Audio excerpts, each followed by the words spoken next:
شب گریزاں ہوگی آخر جلوائے خورشید سے، یہ چمن معمور ہوگا نغمائے توحید سے۔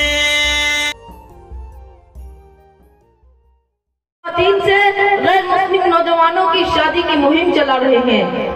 ان کی کئی تنظیموں نے باضابطہ ایسے نوجوانوں کو مالی تعاون اور سماجی تحفظ دینے کا کھلا اعلان کیا ہوا ہے کہ جو کوئی مسلم دوشیزہ سے شادی کرتے ہیں ہو سکتا ہے۔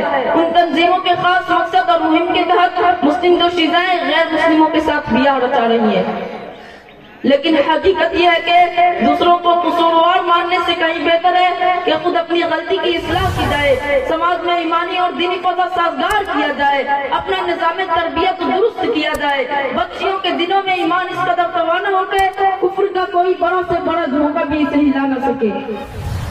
ائمہ، خطباء اور اساتذہ، خاص طور سے والدین پر بڑی ذمہ داری عائد ہوتی ہے، کیونکہ اس امت کا ہر شخص نگہبان ہے اور اسے اللہ تعالیٰ کے یہاں اپنے ماتحتوں کے بارے میں جواب دینا ہے۔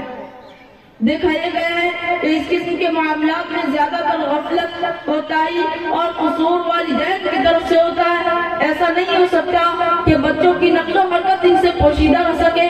مزید برآں اگر والدین دین و ایمان سے بے خبر ہو، ان کے مزاج میں دینی حمیت و غیرت کا فقدان ہو، گھر کا ماحول مادہ پرستی اور دنیا کی زیب و زینت سے بھرا ہوا نظام تربیت غلط ہو، تو اس قسم کے فتنہ ارتداد کا پیدا ہونا بعید قیاس نہیں۔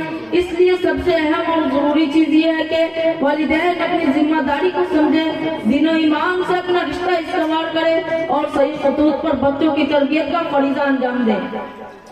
لڑکیوں کی شادی میں تاخیر، شادی میں دولت کو ہی سب سے بڑا معیار تصور کرنا اور ذات و برادری کی رکاوٹیں جس کا اسلام میں کوئی تصور نہیں، وغیرہ اسباب کو بھی نظر انداز نہیں کیا جا سکتا۔ ان کی بنا پر لڑکیاں غلط قدم اٹھا لیتی ہیں۔